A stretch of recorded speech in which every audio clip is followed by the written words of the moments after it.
Mengubah suai lori kontena menjadi tangki besi bagi menyimpan diesel bersubsidi yang cuba diseleweng. Itu taktik licik dibongkar Kementerian Perdagangan Dalam Negeri dan Kos Sara Hidup KPDN Selangor selepas menyerbu sebuah premis di Subang Bestari.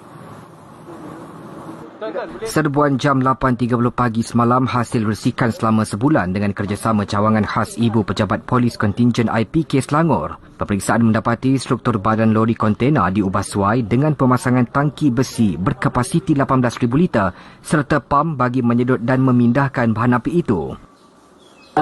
Kalau pandangan mata kasar kita di luar, lori ni tak ada apa-apa lah.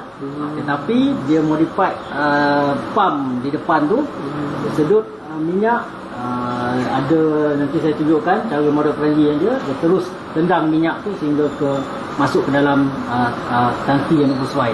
Serbuan juga menemui peralatan pemindahan diesel serta beberapa resit pembelian daripada stesen minyak. Premis itu dipercayai memperoleh bahan api daripada syarikat atau individu yang tidak mempunyai lesen atau kebenaran sah menjalankan urus niaga barang kawalan. 21,000 liter diesel dirampas dan lori kontena turut disita. Nilai keseluruhan sitaan dianggar melebihi RM300,000. 5 lelaki tempatan berusia antara 40 hingga 50 tahun dipercayai berperanan sebagai pemandu lori, kelindan dan penjaga premis ditahan bagi membantu siasatan.